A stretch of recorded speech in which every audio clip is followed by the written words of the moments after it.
Afternoon, Andrew.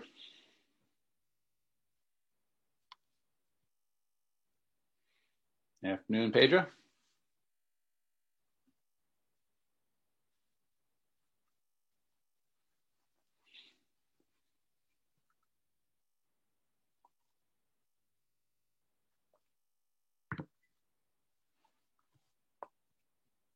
Afternoon, Serena.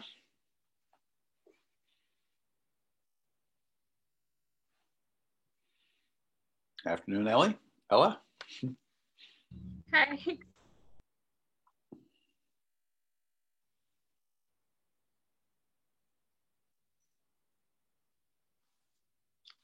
So I'm going to show you guys something that's going to blow your minds today. But I got to wait for everyone else to show up.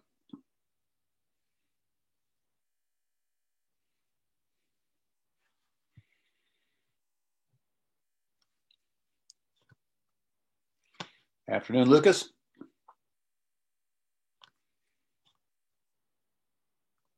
Welcome, Corinne.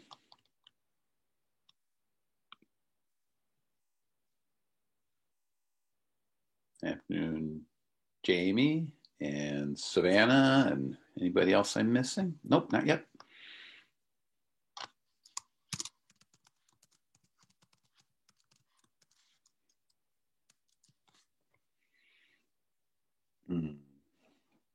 Afternoon, Simon.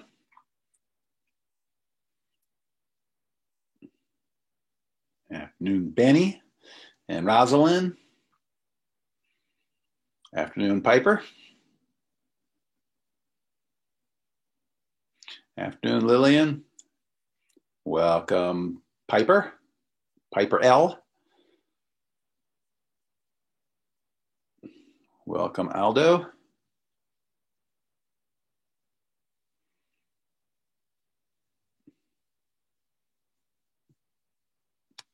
Welcome, Angelina.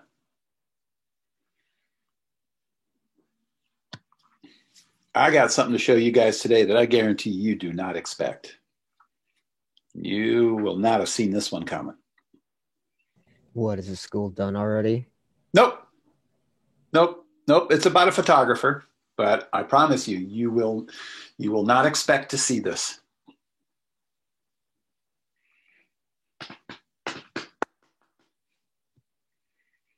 Welcome, Saraha, Lauren, and Rebecca, and Dahlia.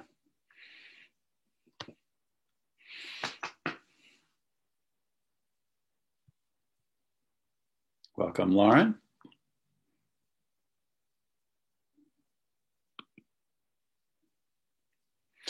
Welcome, Jadelyn. Let's see, anybody I missed?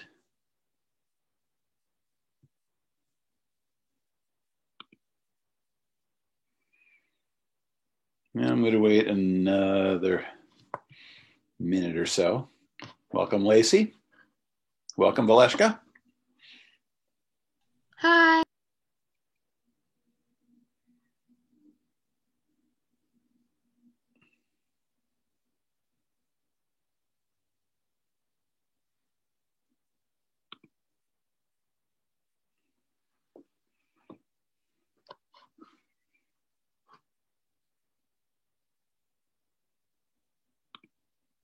All right. Well, it's almost 12:04, so I'm going to get started. Welcome, y'all. Thank you for showing up. So this is what I'm going to show you today is an example of a photographer. I've seen work by people in similar situations before, and it was actually kind of similar kind of work, but it's just so freaking cool that I have to show it to you. So I'm actually not going to tell you what you're going to see just yet. I'm going to play this little video. It's about 7 minutes long, and it's about photographers that work with an amazing handicap that you would think would disqualify them from being a photographer, but it doesn't. It makes them extra cool. So I'm going to share this with you, and then I'm going to show you another video you can see one of them working, and then we're going to look at their work. So,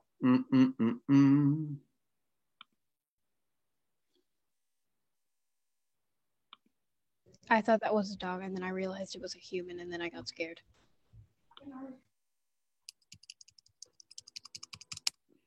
Sorry, there's no closed caption on this. Check it out.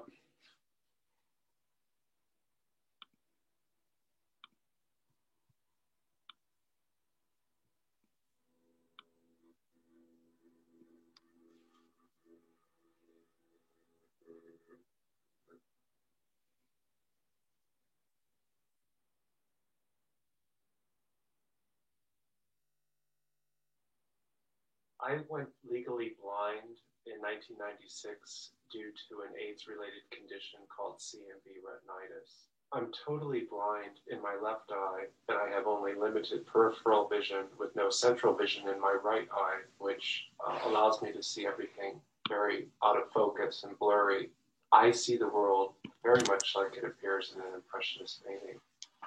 I started doing a series of self-portraits that I called my Blind Vision series, which it tries to encapsulate the emotional, psychological, and physical weight of vision loss. And I found that just using a standard film camera was not effective enough for what I wanted to do. So I actually turned to using a flatbed computer scanner. I'm going to spray a little of this glass cleaner on here because what I'm trying to do is duplicate what I have in my own vision, which is a lot of visual obstruction. So I try to find a way to represent what is going on with the floaters and the fact that I have no central vision. So put on these shards of pixel, which help me to illustrate sort of the shattered aspect of my own vision and create other textures within the work so that it replicates some of what I actually experience.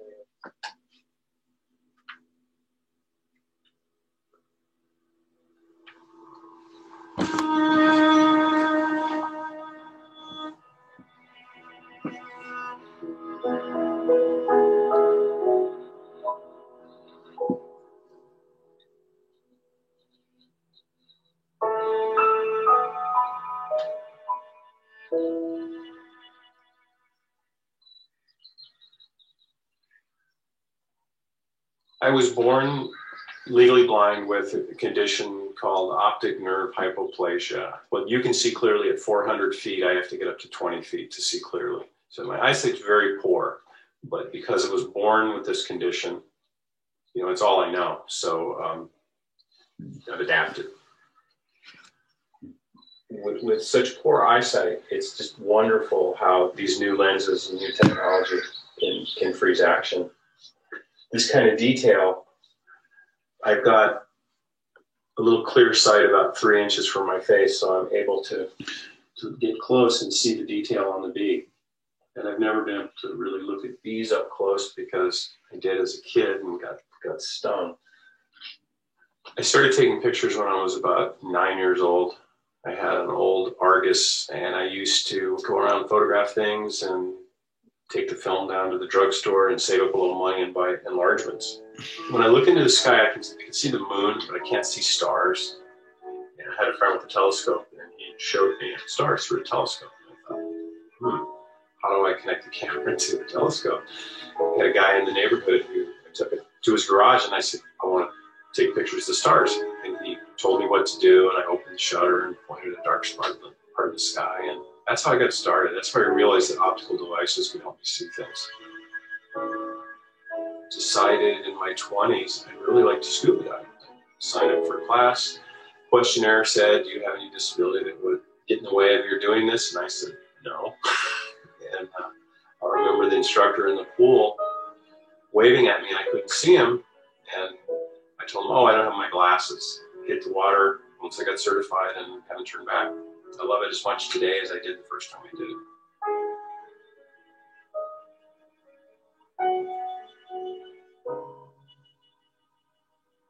I have something called retinitis pigmentosa, and I lost my sight over time.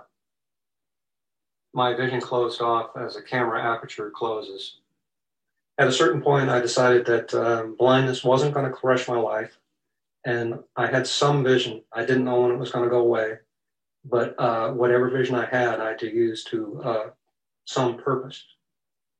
I found an old camera, and I was interested in that. And check it out. By doing photography, my work makes people question their own assumptions about what the disabled can and can't do. So I'm actually breaking barriers without saying very much verbally. I don't try to show the sighted world in my photographs. I can, but there's no reason for that. I would prefer to show the world I see with its flaws and with some of the scary stuff, because things aren't perfect. I don't think I've ever seen, I don't think I've experienced something that's perfection. I've made a few things that I feel are close, but there's always, sometimes I think flaws or those imperfections can be interesting. In life, as a photographer, as any kind of artist, you're always striving for whatever it is at the time. I want to create a perfect imperfection, a superrealism, to deal aggressively with the realities of the human body. It's important to me that what I produce does have a good resemblance to what I have in my mind's eye, but it doesn't necessarily have to be exactly the same. Sometimes the struggle is worth the effort. I really want to create work that will make people think and maybe perceive life and view life in a different way. I think art has an amazing power to communicate and to change perspectives on so many things. And that's what I hope to do.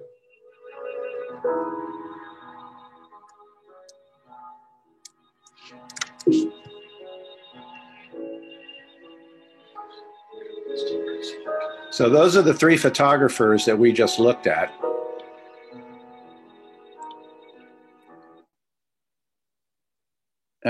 And so think about the fact that all three of those were photographers who were blind, either born that way or because of illness or eye disease lost their sight, but they are still taking pictures. So I'm going to take you to the website of Peter Eckert today. I'm going to show you the website of the other two, save those for Friday for the holiday, because that's, having this stuff in mind is a good way to sort of appreciate the ableness that you have of your own eyes. So think about how people overcome their difficulties and, in fact, make their difficulty into their strength oftentimes. So give me a second here. I'm going to show you actually a video of how Peter Eckert works. Oops, nope, I don't even need to do that.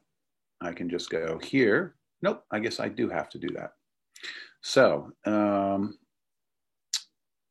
blind photographers. Where did it go? Mercedes.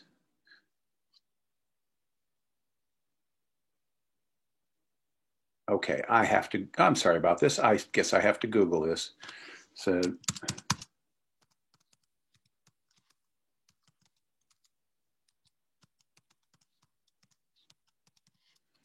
this is an advertisement that he created for Volkswagen. Here it is. Here it is. So these are the photographs, and we'll come back to those in a second. But this is how you can actually see how he works.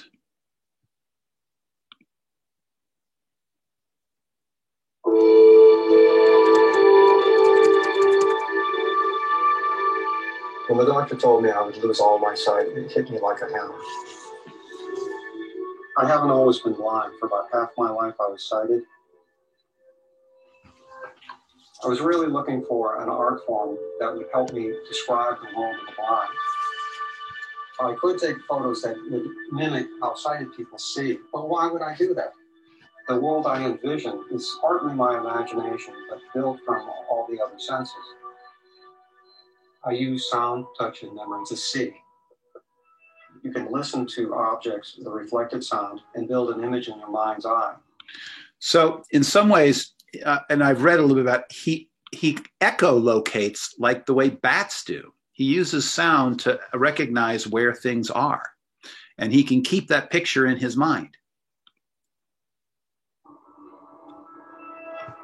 This car is very sculptural. The lines are quite exquisite because they blend and reappear and disappear. This is the first time I shoot a car as art. Okay, light should be off. So the top of the car is right there? Yes. You can stand next to me and I'll operate the camera. I work in slow speed photography and dim light to mimic what it's like to be blind. My work enables a bridge between the world of the blind to the world of the sighted. Think of me taking photos in the dark and sliding them under the door to the light of the world for sighted people to view.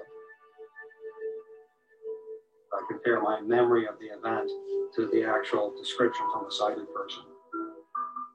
There's the fire coming over the hood of the car. Okay, yeah, that's exactly what I wanted. The Arteon is more than a car. It visually has a sense of speed, but a subtlety of art. I like large images to communicate back and forth with sighted people. You don't need eyes to see beauty.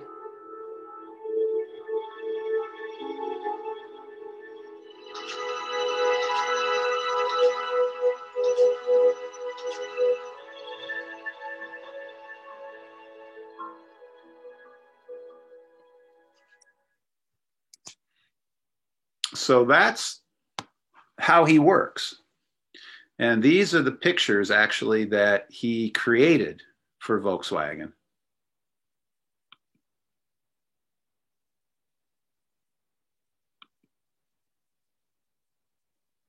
That's the inside of the car.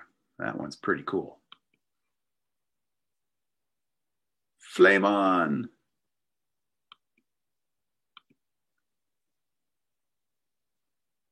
And there he's got one on site.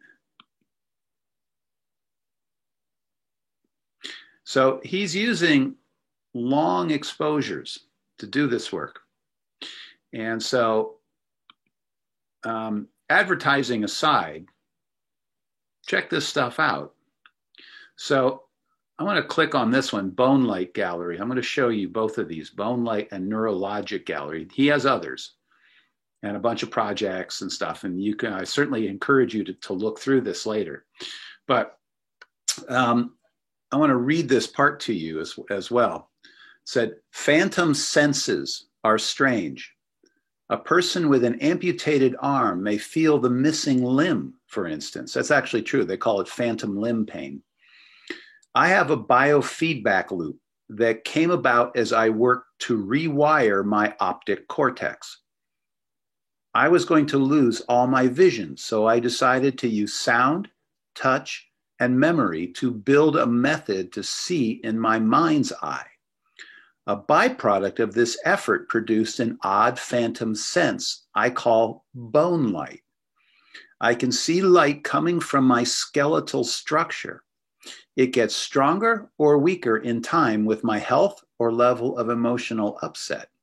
I have included drawn bones in figures for many years, but I never really explained to people what they meant. This series, I try to show what it looks like. So I'm going to get these bigger. There we go. So you can see them a little bit bigger. So he's doing this by holding the lens of his camera open. So it's continuously exposing, but the room is entirely dark except for the lights that he brings out. By the way, if you have a camera that you can hold the lens open, you can do this kind of stuff.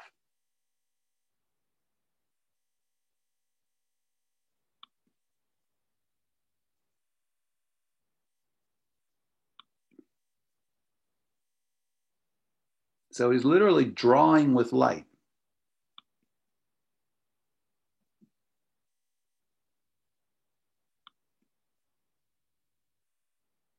And he also has a sense of where his figure is and where the surround is. So he is composing these things. These are not random.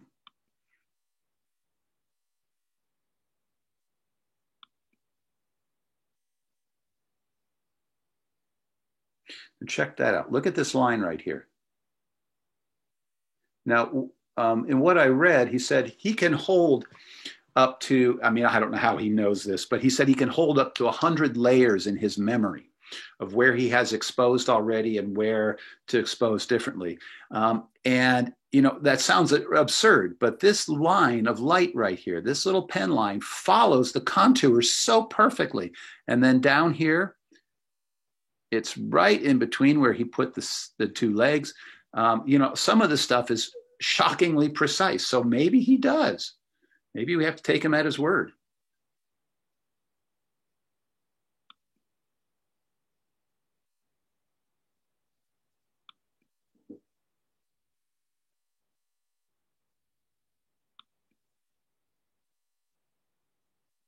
There you go. It's actually a little bit of regular exposure in with that picture.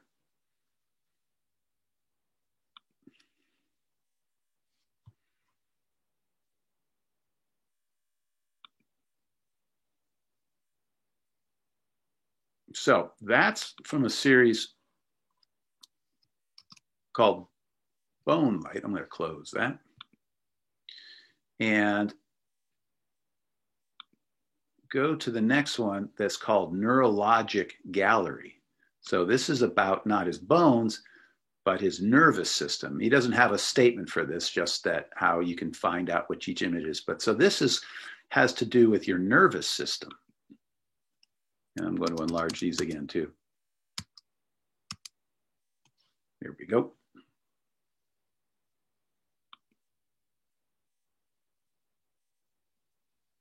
And if you think about nerves being electricity and transmitting electricity,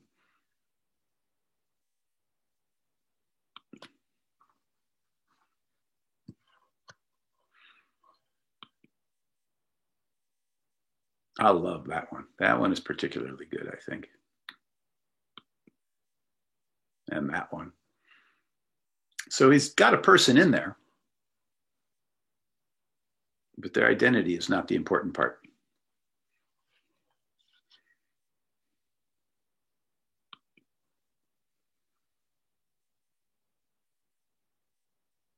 Look at this. Look at this beautiful blending of color. Any painters out there? I am. This is actually the technique of this is called painting with light.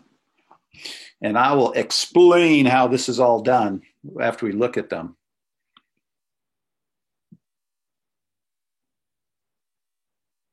A cell phone camera, unfortunately, has a difficult time doing something like this. You need a camera that has on it what's known as the B setting, so you can keep the lens open longer. Or if you have a camera that has a timer that will go out to 30 seconds, you can get close to this. But these take much longer than 30 seconds.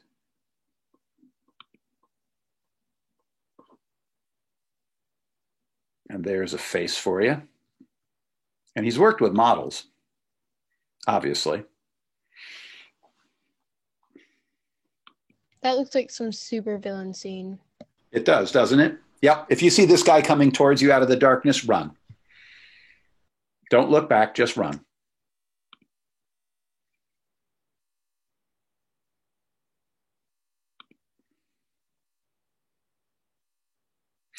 And look, he actually manages to, there's your arms, right? He definitely has some kind of mental map that is pretty accurate. the side of the face.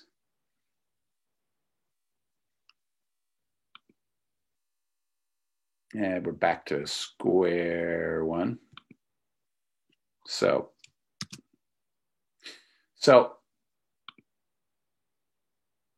I wanted to show this to you because I think these are awesome. And he says literally, I'm trying to share with you how things appear to me, how things look to a blind person, which sounds like a contradiction in terms. But, you know, think about, you think you got difficulties. Try being a visual artist and not have good use of your eyes. And the thing that I love about it is that because their paradigm is different, their photographs come out completely different. So what you expect to see is not what you would normally expect to see in a photograph. But to do that, if you have a camera that has either a timer that can go up to 30 seconds or any length of time, but longer than a second, or a camera that has what's known as the B setting. It's an old term. I'm going to put that in the chat to y'all. It's where the shutter speeds would be. The B setting stands for bulb, and it's an echo from cameras way back when you actually had to squeeze a bulb to create the exposure. But you press the shutter, and as long as you're either holding down the shutter or preferably you have a shutter cord that holds it open, as long as it's held open, the lens is open, and all the light that was within the field of the lens gets to expose the sensor or the film. And if it's dark enough, you can take pen lights, flashlights, your cell phone. You can use sparklers. Sparklers are excellent. I've done that. And you can literally create a scene out of what is otherwise just dark space. If you go into a backyard or into a park and it's really, really dark, so away from streetlights for this, you can take the light on your cell phone and you can just draw it over plants and up and down the trunk of a tree and up one side and down the other of your parent or your brother or sister. And that streak of light will record. You won't get everything, but you'll get those streaks of light. If you have enough of a flashlight, if you have a real flashlight, you can actually wave it around and paint in more of the details. So in other words, you can take almost any kind of light, even a match, and you can create qualities in the photograph, which can be really freaking cool.